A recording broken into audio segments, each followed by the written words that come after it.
Hello friends, myself Saket Sahu and I welcome again all of the students to our ongoing series of capacitance। इसमें lecture number 18 हम discuss कर रहे हैं। बेटा अब हमारा जो पार्ट आता है, अब हम बेसिकली बात करेंगे ग्रुपिंग ऑफ कैपेसिटर से। हमने लास्ट कुछ लेक्चर्स में कुछ एग्जांपल्स लिए, हमने कैपेसिटर का कनेक्शन बैटरी से किस किस फॉर्मेट में हो सकता है और क्या क्या उनके फर्दर वैरायटी हो सकती हैं, वो सारी वैरायटी हमने स्टडी करने की कोशिश करी। इसके बाद अब हम बात करेंगे कैपेसिटर्स की ग्रुपिंग की, मतलब कैपेसिटर्स कैसे कैसे एक दूसरे के साथ जोड़े जा सकते हैं। क्योंकि अभी तक हमने ये डिस्कशन नहीं किया है कि कैपेसिटर कैपेसिटर के साथ कैसे जुड़ेगा, हमने तो ये डिस्कशन करा है कि कैपेसिटर बैटरी के साथ कैसे जुड़ेगा। ठीक है, क्योंकि जब तक हमें कैपेसिटर का बैटरी के साथ कनेक्शन समझ में नहीं आएगा, हम बिल्कुल कभी भी नहीं समझ सकते कि कैपेसिटर का कैपेसिटर के साथ कैसे कनेक्शन होता है। तो बेटा अगेन हमारे ऑनगोइंग सीरीज ऑफ लेक्चर्स में हम जो स्टडी करेंगे, इसमें तीन मेजर पार्ट स्टडी करेंगे। जब कैपेसिटर सीरीज में कनेक्टेड हो, जब कैपेसिटर्स पैरेलल में कनेक्टेड हो और जब कैपेसिटर्स रैंडमली कनेक्टेड हो। मतलब हम समझ नहीं पाएंगे इस केस में कि सीरीज में है कि पैरेलल में है।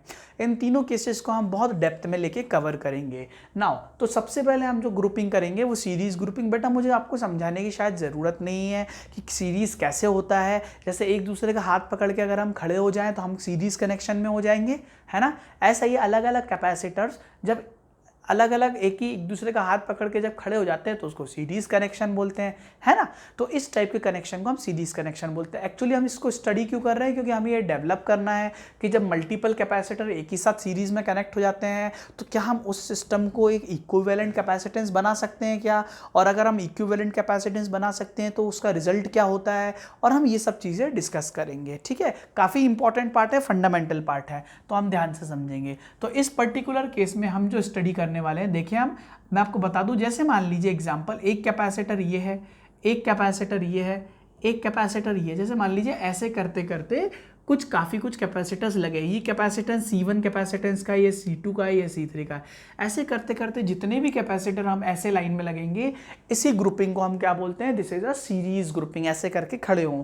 दूसरी बात, इस पूरे सिस्टम को हम एक इक्विवेलेंट से बना सकते हैं। इस पूरे सिस्टम को बोल सकते हैं कि ये पूरा सिस्टम रिप्लेस हो सकता है एक C इक्विवेलेंट से। Please remember this is C equivalent. इसका मतलब क्या है, इसका मतलब ये है बेटा कि जब मैं किसी पर्टिकुलर बैटरी से, समझना है C इक्विवेलेंट क्या होता है, इसका मतलब ये होता है कि अगर मैं इस पूरे सिस्टम को किसी बैटरी से कनेक्ट करता हूं तो इस पूरे सिस्टम की जो स्टोरेज कैपेसिटी है उसके कारण जो चार्ज फ्लो करेगी बैटरी, समझना, वो वही होगा जब वही बैटरी इसके साथ कनेक्ट होगी इस पूरे के साथ, तो उतना ही चार्ज फ्लो करेगी। मैं बना देता हूं, अगर इस पूरे सिस्टम को मैंने किसी बैटरी के साथ कनेक्ट करा, लेट से ये प्लस ये माइनस, तो मैंने अगर इसको इसकी बैटरी के साथ कनेक्ट करा, minus plus battery V volt की, ठीक है, तो ये लेट से अगर Q चार्ज भेजती है तो सेम टू सेम कॉन्सेप्ट रहेगा। अगर यही बैटरी इधर भी लग जाएगी तो उस C इक्विवेलेंट में भी सेम टू सेम चार्ज भेजेगी, तभी वो उसको हम सेम C इक्विवेलेंट बोल सकते हैं। क्या आपको ये बात समझ में आई? देखो इसका कितना गहरा एप्लीकेशन है। इसलिए एप्लीकेशन है क्योंकि हम बहुत सारे कैपेसिटर्स को इस तरीके से एक सिंगल कैपेसिटर में रिप्लेस कर सकते हैं और इसका काफ़ी ज़्यादा डेप्थ एप्लीकेशन आगे की तरफ यूज़ होता है। तो हम ये पता लगाएंगे अब कि ये Q कितना है और C इक्विवेलेंट कितना है। बात आपको समझ में आ रही है? ये बैटरी रैंडम बैटरी है, बैटरी कुछ भी हो सकती है, पर गारंटी होनी चाहिए कि जो बैटरी इधर इस्तेमाल है इस ग्रुप में, वही बैटरी इस ग्रुप में भी इस्तेमाल होना चाहिए। बात आपको समझ में आई? आगे बढ़ते हैं। कुछ इंपॉर्टेंट चीज़ हमें इस केस में पता होना चाहिए। कैसे पता होना चाहिए? पहले हम फिनोमेना समझेंगे। कैसे? देखो समझो, जैसे मान लीजिए अलग अलग कैपेसिटेंसेज हैं, ठीक है ना। अब देखो होगा क्या, कैसे स्टोरिंग होती है। देखो ये पहले सारे इनिशियली अनचार्ज्ड थे, ठीक है, ये बात आपको पता है, कुछ नहीं बोला गया तो इनिशियली अनचार्ज, ध्यान देना, इनिशियली अनचार्ज, ठीक है। इनिशियली अनचार्ज्ड कैपेसिटर्स हम सारे के सारे सिस्टम में ले रहे हैं। अब हमारा सिस्टम पूरा इनिशियली अनचार्ज्ड है। अब क्या होता है, अगर मैं यहाँ बैटरी ले लूँ और स्विच ले लूँ और स्विच को क्लोज करूँ तो अब देखो क्या होने वाला है। देखो ये चार्ज, ये बैटरी है, देखो आप ध्यान से, ये बैटरी है, ये बैटरी का प्लस पोटेंशियल है माइनस पोटेंशियल, इजंट इट। अब ये जो बैटरी का प्लस पोटेंशियल है इसको जरूरत है नेगेटिव चार्ज की, या हम दूसरे तरीके से बोल सकते हैं ये प्लस चार्ज देगा। दोनों तरीकों से बोल सकते हैं। देखो अगर इसको जरूरत है नेगेटिव चार्ज की तो ये जहां से भी नेगेटिव चार्ज लेगा जिस भी प्लेट से उधर पॉजिटिव डेवलप करेगा, क्योंकि वहां से नेगेटिव आ रहा है। तो इसको इनडायरेक्टली हम क्या बोल सकते हैं कि ये पॉजिटिव चार्ज दे रहा है ना, तो हम डायरेक्टली बोलते हैं कि ये पॉजिटिव चार्ज दे सकता है ना, ये पॉजिटिव चार्ज दे सकता है। और जितना ये पॉजिटिव चार्ज देगा एक्चुअली उतना ही ये नेगेटिव चार्ज दे देगा, है ना। तो हम इसको ऐसे भी समझ सकते हैं कि ये अगर पॉजिटिव चार्ज दे रहा है तो ये पॉजिटिव चार्ज दूसरी प्लेट से निकाल के दे रहा है ताकि उस पर नेगेटिव आ जाए। इस तरह से भी समझ सकते हैं, मतलब चार्ज एक ही रहेगा, वो यहां से लेके यहां तक बहेगा। बात आपको समझ में आई। अब देखो लेट्स से बैटरी जो है इस पूरे सिस्टम में क्यू चार्ज को फ्लो कराती है, कितने क्यू, है ना। लेट से क्यू चार्ज फ्लो करता है, तो आप खुद सोचो पहली इंपॉर्टेंट चीज, ये जो प्लस क्यू चार्ज फ्लो कर रहा है ये जाके कहाँ स्टोर होगा, इस वाली प्लेट पे स्टोर हो जाएगा, गारंटी बात है, इस पे स्टोर हो जाएगा। और ये प्लस क्यू चार्ज आया कहाँ से होगा, ये प्लस क्यू चार्ज आया यहाँ से होगा, ये भी गारंटी सी बात है, पक्की बात है। लेट से 3 कैपेसिटर ले लो तो देखते हैं क्या होता है, ठीक है। यहाँ स्टोर होगा, यहाँ आया होगा, यहाँ भी आया होगा, यहाँ भी आया होगा, ठीक है। तो इसको फर्दर बनाते हैं। तो लेट से इस पूरे सिस्टम में अगर 3 कैपेसिटर हैं, एक ये है, एक ये है और एक ये है, तो ध्यान से देखें इस पर्टिकुलर चीज में कि ये जो चीज है ये प्लस क्यू यहाँ से जा रहा है, तो देखो इस वाली प्लेट पे ऑटोमेटिक प्लस हो जाएगा। देखो प्लस क्यू, देखो हम ये बात चर्चा नहीं कर रहे कि इनके आउटर साइड्स पे क्या होगा, क्योंकि हमें पता है कैपेसिटर बन गया है मतलब इनर साइड पे ही प्लेट पे चार्जेस रहने वाला है, ठीक है। तो जैसे ही क्यू चार्ज आएगा, पर क्यू चार्ज आ कहाँ से रहा है, बहुत ध्यान से समझना, प्लस क्यू चार्ज आ यहाँ से रहा है। तो जब आ यहाँ से रहा है तो इस जगह ये नेगेटिव चार्ज डेवलप करके आएगा, जहाँ प्लस की कमी होगी वहाँ नेगेटिव ऑटोमेटिक डेवलप हो जाएगा। क्या बात आपको समझ में आ रही है। अब देखते हैं ये जो प्लस चार्ज है क्या ये डिमांड करेगा और नेगेटिव चार्जेस की, है ना, क्योंकि जितना ये प्लस क्यू चार्ज है उतनी फ्लक्स इधर एंड करेगी। देखो आप इधर एंड करेगी, इधर एंड करेगी, तो यार नेगेटिव आना चाहिए ना। या इसको दूसरे तरीके से हम समझ सकते हैं कि यार इसको तो नेगेटिव चार्जेस की जरूरत है। और देखो ये पूरा सिस्टम कंडक्टिंग है, देखो ये पूरा सिस्टम कंडक्टिंग है ना, ये वायर है, ये प्लेट्स है, तो ये क्या करेगी प्लेट नेगेटिव चार्जेस को अपनी तरफ बुलाएगी। तो नेगेटिव चार्ज इसके पास जितने हैं वो भी आएंगे और इधर से भी आएंगे। बात आपको समझ में आ रही है। और सारे चार्जेस आके इकट्ठे किधर हो जाएंगे, ये चार्जेस इधर इकट्ठे हो जाएंगे। आपको समझने वाली बात है, जो प्लस चार्जेस इधर हैं वो उतने इक्वल चार्जेस को नेगेटिव को बुलाएगी। तो आएंगे कहाँ से नेगेटिव, यहाँ से आएंगे, यहाँ से आते आते कहाँ इकट्ठे होंगे इधर, तो ये तो प्लेट नेगेटिव हो जाएगी। तो ये नेगेटिव प्लेट हो जाएगी तो माइनस क्यू हो जाएगी। बट यहाँ से चूंकि आए हैं नेगेटिव चार्ज तो यहाँ पर क्या हो जाएगा, यहाँ पर प्लस क्यू चार्जेस आ जाएंगे। क्या आपको बात समझ में आई। अब सिमिलर प्रोसेस यहाँ होगा, ये प्लस चार्जेस इसको बुलाएंगे तो यहाँ नेगेटिव चार्जेस इधर प्लस चार्जेस डेवलप हो जाएंगे और यहाँ पर बुलाया गया तो यहाँ नेगेटिव चार्जेस डेवलप हो जाएंगे। अगेन यहाँ प्लस क्यू। क्या आपको ये बातें समझ में आई। These are very very important thing. इस तरह से यहाँ पर अगर आप प्लस क्यू चार्ज जाएगा तो ये नेगेटिव इधर बुलाएगा, इधर प्लस डेवलप हो जाएगा, ये प्लस नेगेटिव को बुलाएगा तो नेगेटिव यहाँ से आएगा तो यहाँ प्लस डेवलप हो जाएगा। और होगा कितना, उतना ही जितना बुलाया जा रहा है। मतलब एक्चुअली में जितना ये चार्ज है वही इधर स्टोर होगा, वही इसको बुलाएगा, वही इसको बुलाएगा, इस तरह से स्टोर होते चले जाएंगे। क्या आप यहाँ से एक बात समझ पा रहे हो। पहली इंपॉर्टेंट चीज, अगर कैपेसिटर्स अलग अलग भले ही कैपेसिटीज के हों, ये जो है ध्यान से समझना बात को आप, ये अगर अलग अलग कैपेसिटीज के भी हों तो उससे मैटर नहीं करेगा। मैटर सिर्फ एक बात करेगा कि चार्ज कितना सिस्टम में फ्लो हो रहा है और वो चार्ज उतने ही चार्जेस को खींचेगा। बात आपको समझ में आई। तो सीरीज कैपेसिटेंस में मतलब ग्रुपिंग सीरीज में एक जो सबसे इंपॉर्टेंट फंडामेंटल जो बात आपको याद रखनी है कि चार्जेस जो होंगे, always remember charges in series capacitors is same. Charges जो होते हैं सीरीज कैपेसिटर्स पे is same in all. Always remember, भले ही उनके अलग अलग कैपेसिटेंसेस हों बट उनके कैपेसिटेंसेस पे हर कैपेसिटर पे चार्ज हमेशा इक्वल रहेगा। मतलब इक्वल मतलब क्यू ही रहेगा। क्यू रहेगा तो सीधा मतलब एक पे प्लस क्यू रहेगा, एक पे minus Q, plus Q minus Q, plus Q minus Q. Isn't it. बात आपको समझ में आ रही है। तो charges in series capacitor is same in all. बात आपको समझ में आई। चलिए साहब थोड़ा सा और आगे बढ़ते हैं। अब देखते हैं बेटा चार्जेस तो सेम हो गया बट क्या कैपेसिटेंस सेम है? बिल्कुल नहीं है। मतलब इनके वोल्टेजेस सेम होने वाले हैं क्या? बिल्कुल नहीं होने वाले हैं, क्योंकि Q बराबर CV होता है, तो वोल्टेजेस इसका सबका अलग अलग रहेगा। बात आपको समझ में आ रही है? ठीक है, तो हम ये बात बोल सकते हैं कि ये जो कैपेसिटर है, इस कैपेसिटर के अक्रॉस अगर Q बराबर CV लगाएंगे तो इसका पोटेंशियल V1 आ जाएगा, इसका पोटेंशियल V2 आ जाएगा, इसका पोटेंशियल V3 आ जाएगा। कैसे मैं समझा रहा हूं? Q बराबर C1 इंटू V1, तो V1 आ जाएगा Q बाय C1, V2 आ जाएगा Q बाय C2, V3 आ जाएगा Q बाय C3। क्या आपको बात समझ में आ रही है?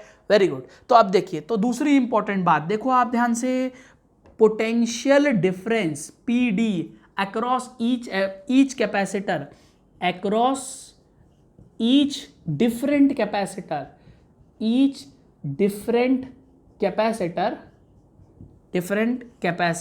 इज डिफरेंट, है ना। हर डिफरेंट कैपेसिटर के अक्रॉस पोटेंशियल डिफरेंस हमेशा अलग अलग होगा। मतलब ये दो चीज़ बहुत दिमाग में सेट कर लेना कि चार्जेस सब पे सेम होंगे, पर कैपेसिटर पे जो पोटेंशियल्स का डिफरेंस रहेगा वो पूरा का पूरा अलग अलग होने वाला है। ठीक है, अब इन सबको हम थोड़ा सा कोरिलेट करेंगे। कैसे कोरिलेट करेंगे, हम कैसे कैलकुलेट करेंगे इन सब चीज़ों को, वो थोड़ा सा देख लेते हैं। थोड़ा हम डायग्राम हमें फिर से बनाना पड़ेगा। तो एक कैपेसिटर, दूसरा कैपेसिटर, तीसरा कैपेसिटर, हम 3 में डिस्कशन कर रहे हैं ना।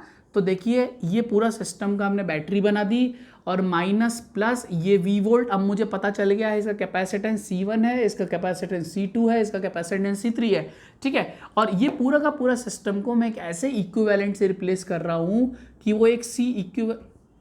वो एक ऐसा कैपेसिटर बना रहा है जो C इक्विवेलेंट रहेगा। और इस C इक्विवेलेंट पे भी बेटा ध्यान देना, मैंने आपको अभी एक बात बताई कि चार्जेस क्या रहेंगे, चार्जेस तो सेम रहेंगे।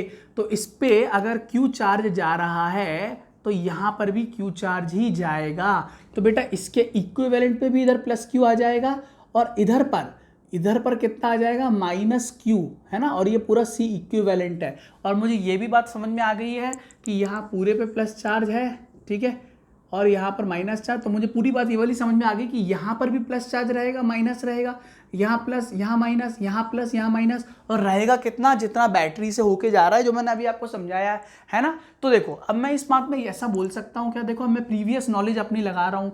यहाँ पर अगर मैं 0 वोल्ट लिख देता हूँ, यहाँ पर अगर मैं V वोल्ट लिख देता हूँ, इसको गोला बना देता हूँ, यहाँ पर 0 वोल्ट लिख देता हूँ, यहाँ पर V वोल्ट लिख देता हूँ। बात आपको समझ में आ रही है बेटा? अब देखो, अब मैं आपसे बोल रहा हूं कि ये जो सिस्टम है, अगर मैं इसको x बोलता हूं, ठीक है, अगर मैं इसको x बोलता हूं, x पॉइंट, और मैं इसको y पॉइंट बोलता हूं, तो क्या आप मुझे बता सकते हो पहला जो कैपेसिटर है, पहला कैपेसिटर के अक्रॉस VC1 कितना होगा? वो होगा V माइनस x। ऐसा क्यों बोला मैंने? क्योंकि higher potential minus lower potential रहेगा ना, इस पॉइंट का कुछ पोटेंशियल रहेगा ना बेटा, लेट्स से वो Vx पोटेंशियल है। ठीक है, तो इसको x पोटेंशियल को मैंने बोल दिया पोटेंशियल ऑफ x पॉइंट। ठीक है, अच्छा बताओ पोटेंशियल ऑफ C2 कितना रहेगा? मुझे पता है ये प्लेट, चूंकि ये वाली प्लेट यहाँ पर पॉजिटिव यहाँ नेगेटिव है, यहाँ पर ये वाली प्लेट पॉजिटिव यहाँ नेगेटिव है, तो इस प्लेट के लिए हायर पोटेंशियल ये, लोअर पोटेंशियल इसका y वाला हो जाएगा। तो VC2 हो जाएगा higher potential, that is potential of x, और लोअर पोटेंशियल Vy वाला हो जाएगा, इजंट इट। थर्ड कैपेसिटर में हायर पोटेंशियल ये और लोअर ये, क्योंकि देखो यहाँ पर ये आ जाएगा ये और ये माइनस, तो माइनस वाला छोटा होगा पोटेंशियल। बात आपको समझ में आ रही है? तो यहाँ पर VC3, हमेशा ध्यान रखना जब भी कैपेसिटर के अक्रॉस पोटेंशियल का डिफरेंस लिखते हैं तो higher potential minus lower potential, plus plate के बगल वाले पॉइंट का पोटेंशियल माइनस वाले प्लेट का पोटेंशियल, यह आ जाएगा Vy माइनस V0। बस अब देखो ध्यान से, अब क्या मैं ये बोल सकता हूँ तीनों को अगर मैं ऐड कर दूं, ध्यान देना, इसको 1 मानूं, इसको 2 मानूं और इसको 3 मानूं, तो मैं क्या बोल सकता हूँ VC1 plus VC2 plus VC3 क्या हो जाएगा? देखो ये कट जाएगा, ये कट जाएगा, तो क्या हो जाएगा V माइनस V0, मतलब इसको डायरेक्टली मैं 0 ही वोल्ट लिख दूं, ये 0 हो जाएगा। V माइनस 0, तो मैं लिख सकता हूँ VC1 plus VC2 plus VC3, VC1 plus VC2 plus VC3, ये पूरा का पूरा कितना हो जाएगा, V वोल्ट हो जाएगा। क्या आपको इतनी बात समझ में आई बेटा? ये बहुत ज़्यादा इंपॉर्टेंट है, मैं कैसे लिख रहा हूँ पोटेंशियल डिफरेंसेस से पता होना बहुत ज़रूरी है। इस तरह से हम लिखते हैं, मैंने XY माना, higher potential minus lower, this is VC1, higher minus lower VC2, higher minus lower VC3। बात आपको समझ में आ रही है? मतलब इसके अक्रॉस जो पोटेंशियल है VC1 है, इसके अक्रॉस जो पोटेंशियल है VC2 है, और इसके अक्रॉस जो पोटेंशियल है वो VC3 है। बात आपको समझ में आई? VC1, this is VC2 and this is VC3। क्या बोलते हो? चलो VC1 क्या मैं बोल सकता हूं? VC1 क्या होगा? VC1 is the potential difference across पहला कैपेसिटर। तो VC1 Q बराबर C इंटू V, तो V बराबर Q बाई C, और मुझे पता है इस कैपेसिटर पे चार्ज तो Q ही है, कैपेसिटर पे चार्ज तो ये फंडामेंटल रहेगा, सेम ही रहेगा ना। तो देखो VC1 बराबर Q बाय कितना रहेगा, Q बाय C1, ठीक है, और VC2 बराबर कितना रहेगा, Q बाय C2, ठीक है, और ये कितना रहेगा, Q बाय C3। अच्छा मुझे बताओ V कितना रहेगा? बोल सकता हूँ Q बाय C इक्विवेलेंट, क्योंकि देखो वो C इक्विवेलेंट हो जाएगा, उस पर चार्ज Q है, तो V उसके अक्रॉस पोटेंशियल है। देखो पोटेंशियल तो V है ना, ये V है और ये V है, तो इधर जीरो करोगे तो इधर V आएगा, तो ये V आएगा, इजंट इट, और ये जीरो आ जाएगा, तो इसके अक्रॉस कितना है, V वोल्ट आ गया ना, तो ये आ जाएगा, और ये आ जाएगा Q by C equivalent. Always remember Q Q Q Q cancel.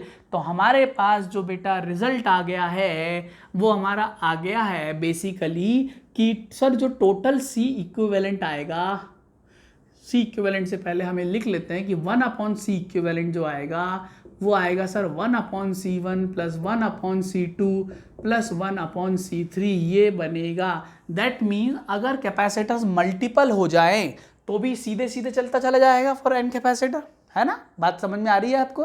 ठीक है, चलिए साहब, तो मैं बोल सकता हूं फॉर एन, है ना, एन आइडेंटिकल कैपेसिटर्स, अगर एन मेरे पास आइडेंटिकल कैपेसिटर्स आ गए, ठीक है, एन आइडेंटिकल कैपेसिटर्स, तो क्या आंसर आएगा मेरा? तो देखो 1/C इक्विवेलेंट आ जाएगा कितना बेटा, 1/C plus 1/C plus 1/C plus dash dash dash plus कितने टाइम्स n/C आ जाएगा, है ना? बात आपको समझ में आ रही है? तो ये टोटल ये 1/C n टाइम्स मल्टीप्लाई हो जाएगा 1/n टाइम्स, तो हो जाएगा 1/C इक्विवेलेंट, टोटल आ जाएगा n/C, मतलब C इक्विवेलेंट आ जाएगा आपका C/n। This is equivalent capacitance. बात आपको समझ में आई? ये तो एक केस है, स्पेसिफिक केस। अगर मैं यहाँ पर ये भी बात बोल दूँ फॉर 2 कैपेसिटर्स, है ना, 2 अगर कैपेसिटर्स की बात बोलूँ, जो जनरल फॉर्मूला होता है 2 कैपेसिटर्स के लिए निकाला जाता है, और 2 कैपेसिटर्स के लिए निकाला जाता है वो C इक्विवेलेंट कितना हो जाएगा, चेक करो, इसको लिख सकते हैं C1 C2 plus C1/C2, this is called C equivalent. बात आपको समझ में आई? This is very very very important कि इस तरह से इक्विवेलेंट कैपेसिटेंस लिखते हैं। तो देखो बेटा, सीरीज रेजिस्टर के केस में क्या होता था, उसमें R1 plus R2 plus R3 होता था, बट कैपेसिटेंस में उल्टा होता है। कैपेसिटेंस में जो इक्विवेलेंट कैपेसिटेंस होता है वो C1 C2/C1 प्लस C2 हो जाता है पैरेलल के केस में। बेटा कहानी अभी पूरी नहीं हुई है, क्योंकि सीरीज में ना आपको एक बहुत और इंपॉर्टेंट चीज़ सीखनी है जो सबसे ज़्यादा इंपॉर्टेंट है कैपेसिटेंस में। देखो ये दोनों पॉइंट तो हमेशा रिमेंबर करने हैं, एक और पॉइंट आपको रिमेंबर बहुत अच्छे से करना है। आप इसको एक बार स्क्रीनशॉट ले लीजिए या लिख लीजिए, तो मैं आपको 1 मिनट के 10 सेकंड के बाद इसको थोड़ा सा रब करके आपको वो चीज़ समझा दूंगा, ठीक है?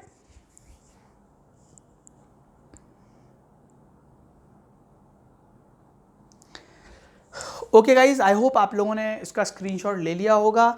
तो अब हमें जो समझना है बेसिकली, आपसे जो क्वेश्चन पूछा जाएगा, ये पूछा जाएगा कि साहब VC1 और VC2 और VC3 ये जो है ना, इनके रेशियोज बहुत इंपॉर्टेंट है कि देखो कैसे, बहुत इसका एप्लीकेशन हम बाद में समझेंगे सर्किट सॉल्विंग में, पर हम उस चीज़ को अभी समझ लेते हैं, बेसिक चीज़ को। क्या बेसिक चीज़ को मैं समझाने की कोशिश कर रहा हूँ? देखिए, मैं इस पार्ट को थोड़ा सा यहाँ पर, इस पार्ट को कहाँ से रब करूँ, इधर से रब कर देता हूँ, ये चीज़ रब कर देता हूँ, फर्स्ट वाला सेक्शन, ठीक है?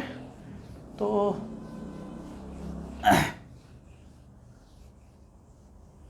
ओके गाइस, नाउ तो जो मैं आपको कन्वे करने की कोशिश कर रहा हूँ, मैं ये कन्वे करने की कोशिश कर रहा हूँ, कंटिन्यू लिख देता हूँ यहाँ पर, ठीक है? तो मैं जो कन्वे करने की कोशिश कर रहा हूँ ये कि साहब कि VC1, देखो ध्यान से, VC1 क्या है, VC1 तो Q/C1 है ना, और VC2 कितना है, दैट इज Q/C2 है ना। तो अगर मैं इन दोनों का रेशो निकालूं तो कितना होगा, पहले कैपेसिटर का क्रॉस वोल्टेज दूसरे कैपेसिटर का cross voltage, it will be equal to C2/C1। This is very very important. क्यों इंपॉर्टेंट है, इसका एप्लीकेशन आपको अभी समझ में नहीं आएगा, जब अपन सर्किट्स करेंगे बहुत इंपॉर्टेंट है एप्लीकेशन। से बहुत बड़े बड़े सवाल ऐसे ही हो जाते हैं। क्या सवाल है कि भाई जो कैपेसिटर्स के अक्रॉस, देखो अगर मान लो कि इसका सीधा मतलब ये है कि अगर दो कैपेसिटर हैं, लेट्स से एक कैपेसिटर ये है, एक कैपेसिटर ये, और तो दोनों सीरीज में लगे हुए हैं और किसी वोल्टेज V के अक्रॉस लगे हुए हैं, तो आपसे पूछा जाएगा बताइए साहब इसके अक्रॉस कितना वोल्टेज है, इसके अक्रॉस कितना वोल्टेज है। ठीक है, तो पहला तरीका क्या है, पहला तरीका आप इनका C इक्विवेलेंट निकालिए और उसके थ्रू करिए, C इक्विवेलेंट निकल जाएगा तो Q निकल जाएगा, वो आगे की प्रोसेस है। बट इसको तरीका कैसे होता है, और दूसरा तरीका क्या होता है कि अगर मान लीजिए इसके अक्रॉस V1 वोल्टेज है और इसके अक्रॉस V2 वोल्टेज है, तो मैं बोल सकता हूं सर कि इन दोनों के अक्रॉस जो वोल्टेज का रेशो होगा वो इनके कैपेसिटेंसेस के अपोजिट रेशो में होता है, C2/C1। इसको कैसे ध्यान रखेंगे, Q बराबर C इंटू V, तो V का रेशो निकालेंगे तो C नीचे आ जाएगा, तो V1/V2 C2/C1 हो जाता है। दिस इज वेरी इंपॉर्टेंट कि इन सीरीज, अगर मैं सीरीज कॉम्बिनेशन की बात करूं, इन सीरीज पोटेंशियल जो होता है gets divided in the ratio of, gets divided in opposite ratio of capacitances, in opposite ratio of capacitances. This is very very important. मैं फिर से बोल रहा हूं, ये तीन चीज आपको दिमाग में रखनी है सीरीज में। जब भी कैपेसिटर सीरीज में जुड़े हो तो पहली चीज जो हमने सीखी थी, यहां पर लिखी थी पहले, कि चार्जेस सब पे सेम रहेंगे, क्यों रहेंगे वो भी हमने देख लिया था। दूसरी इंपॉर्टेंट चीज जो हमने सीखी थी कि पोटेंशियल सबके अलग अलग रहेंगे अगर कैपेसिटर्स अलग अलग है तो। तीसरी इंपॉर्टेंट चीज, अगर पोटेंशियल्स अलग अलग है तो दो कैपेसिटर की बात करें तो जो पोटेंशियल का रेशो रहेगा वो कैपेसिटेंसेस के अपोजिट रेशो में रहेगा। This is very very important. For the timing आप इस चीज को नोट कर लें, मैं आपको उसका बहुत डेप्थ में एप्लीकेशन समझाने वाला हूं। ओके गाइज, आई होप आपको ये चीज क्लियर हुई होगी। अगला लेक्चर में हम पैरेलल कैपेसिटेंस भी डिस्कस करेंगे और फिर उसके मल्टीपल और बहुत अच्छे अच्छे क्वालिटी एग्जांपल्स हम डिस्कस करेंगे। आई होप आपको क्लियर हुआ होगा ये। Thank you so much.